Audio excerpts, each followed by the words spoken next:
আজকে থেকে চালু শুরু করবেন? আজকে গেছি হাওয়া চালু শুরু করা। আজকে থেকে চালানো শুরু করবেন? হ্যাঁ। এই যে এখন যে রিক্সাটা যেভাবে আছে, এখন তো আর কোনো সমস্যা নাই? না, আর কোনো সমস্যা নাই। সমস্যা নাই? তখন আমি বিরাট ভালো, আমি এখন তো নতুন হয়ে গেল। নতুন হয়েছে, আমি অনেক বিরাট খুশি আমি। আচ্ছা, এই আপনার রিক্সা যে মেরামতের যে অর্থ মানে আপনাকে দিছে, কে দিছে সেটা কি আপনি জানেন? জানি, আশা আশা দিছি। আসাদ। আশা তো উনি তো বিদেশে থাকেন। বিদেশে থাকে আশা তো। বিদেশে থাকেন।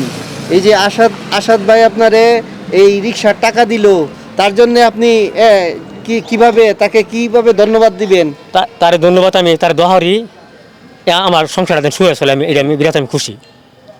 আচ্ছা, এই যে এই আজকে থেকে তো আপনি আজকে থেকেই তো চালাবেন? আজ থেকে চালাই আমি। আচ্ছা, এই যে এই এখন যে আপনার এই যে ইনকামের একটা পথ তৈরি হলো আবারই নতুনভাবে, হ্যাঁ, এই যে ইনকামের যে টাকাগুলো আসবে সেই টাকাগুলা কি করবেন?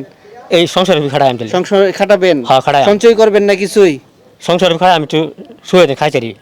এই টাকা তো আপনি জমা করবেন না? হ্যাঁ, জমা হারাম। জমাও করবেন? জমাও করাম কিছু। হ্যাঁ, এই যে ভবিষ্যতে যদি আবারই রিক্সা নষ্ট হয়ে যায়, তখন ওই যে ওই জমানো টাকা থেকে যে রিক্সা যাতে আপনি মেরামত করতে পারেন, হ্যাঁ জমায়াম। সেই জন্য জমাও তো লাগবে আপনার। জমার তো দরকার, জমায়াম। জমাবেন? হ্যাঁ। আচ্ছা, ঠিক আছে। এই যে এখন থেকে আপনার আর কোনো সমস্যা রইলো না? ও না, আমার সমস্যা নেই, আমি বিরাট খুশি হয়েছি।